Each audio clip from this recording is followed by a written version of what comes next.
أعوذ بالله من الشيطان الرجيم بسم الله الرحمن الرحيم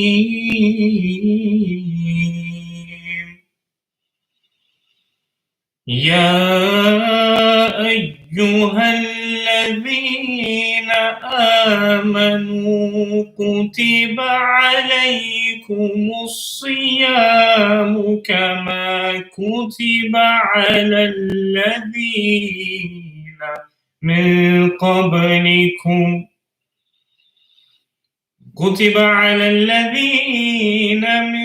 قبلكم لعلكم تتقون.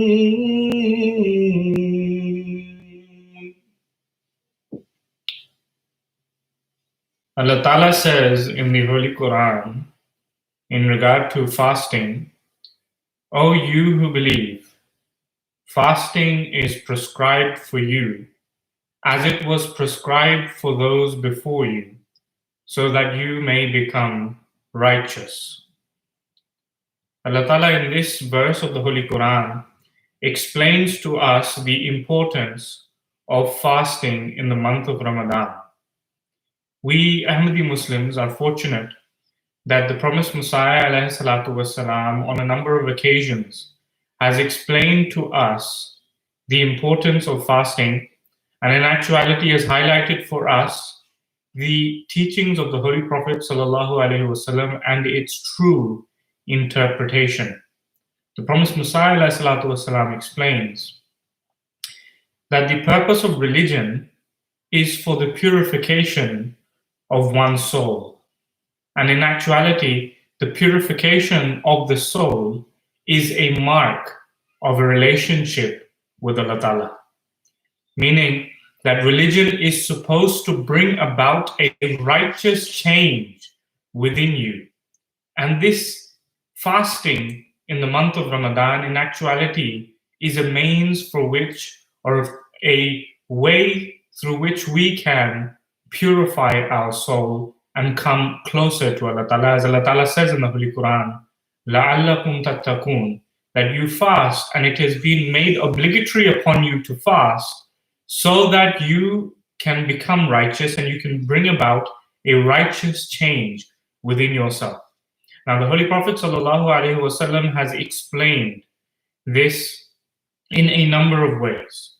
The Holy Prophet ﷺ said, كل عمل ابن آدم له إلا الصيام فإنه لي وأنا أجزي به. Meaning that every action of the son of Adam is for himself except that of fasting. Allah Ta'ala says that fasting is specifically for me, and I myself, i.e. God Almighty Himself, will be the reward of fasting and will reward such an individual with a connection with himself, with nearness to himself. The Holy Prophet ﷺ also said, As-siyamu junnatun, meaning that fasting is a shield. And he then further states, whosoever among you fasts should not be involved in idle talk or speak indecently, neither should you quarrel with one another. If someone quarrels with you, then you should just reply to them by simply saying, Inni sa'imun, that I am fasting. Because fasting is a spiritual exercise. It is a means for us to be able to focus our spiritual energies in trying to attain and establish a relationship with Allah Ta'ala. It gives us, more specifically in the month of Ramadan, an environment where we can hone our faculties for establishing a relationship with Allah Ta'ala. So this is why the Holy Prophet ﷺ said specifically that when you are fasting, remember that it is not enough for you to just go without food and drink. Rather, you should be trying to do everything properly. And more specifically, you should be trying to act in a patient manner, and you should be trying to act in accordance with the commandments of Allah Ta'ala. The Holy Prophet ﷺ, he gives glad tidings to one who fasts. He says that for one who fasts, there are in actuality two glad tidings. He says, firstly, when he opens his fast, and secondly, because of his fast, when he is blessed with meeting and having an audience with Allah Ta'ala. This is the outcome of fasting, and this is the result of fasting that we try to aim for, that we try to aspire for. The Holy Prophet ﷺ also says, he says that the silence of one who is fasting is also considered worship. His sleep is also considered worship. His prayers will be accepted, and the reward for his actions will be multiplied. Meaning that in the state of fasting in the month of Ramadan, every single thing that you do for the sake of Allah Ta'ala contributes to your worship of Him. It contributes to purifying your soul, because you are focusing your attention on establishing a relationship with Allah Ta'ala by giving up those things which in normal days are permissible to you. That's why the Holy Prophet ﷺ then further states, مَنْ لَمْ يَدَعْ قَوْلَ الزُّورِ وَالْعَمَلَ بِهِ فَلَيْسَ لِلَّهِ حَاجَةٌ فِي أَنْ يَدَعَ طَعَامَهُ وَشَرَابَهُ. Meaning that whosoever does not leave off telling lies and acting upon it, then Allah does not care the least for his staying hungry without food or drink. Allah does not care the least for one's hunger or his thirst during a fast if it is not specifically for attaining the pleasure of Allah Ta'ala. And if you are specifically trying to attain the pleasure of Allah Ta'ala, then you will leave off all forms of falsehood for His sake, so that you can come closer to Him. The Holy Prophet ﷺ also, emphasizing the importance of fasting, he explains, whosoever misses out on fasting without a reasonable excuse or due to illness, then without a reasonable excuse or due to illness, then even if he were to fast for a lifetime, then that would not make up for those fasts that he missed. So this in actuality explains to us in another way how important fasting is. Hazrat Khalifatul Masih Arabi, rahimahumullah, the fourth Khalifa of the promised Messiah, والسلام, Hazrat Mirza Tahir Ahmad, rahimahumullah, explaining the importance of fasting, he says, there is no other month in which the mercy of Allah is scattered like droplets in such a way that they reach every corner of the earth. They rain down upon every country, and on whomsoever it falls upon, it makes him fortunate. Therefore, Ramadan is of crucial importance. Those who do not fast in the month of Ramadan, they cannot even imagine the blessings that they have been deprived of. By not tolerating a few days of hunger or a few days of restrictions, they have deprived themselves of great blessings.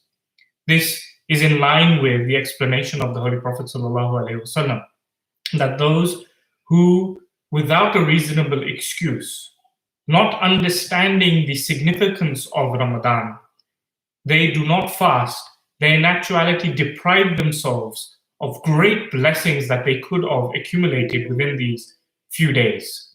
The promised Messiah ﷺ also explaining the significance and the importance of Ramadan, he states, the third pillar of Islam is fasting. Many people are not aware of the significance of fasting. Fasting is not just a matter of staying hungry and thirsty. Rather, it has a great influence upon us, which can be understood with experience. It is in the nature of a human that the less one eats, the more one's soul is purified and the faculty for visions increase. He also states that God's objective behind this is to decrease one source of nourishment to increase another. One who fasts must always remember that it is not enough for him to just stay hungry.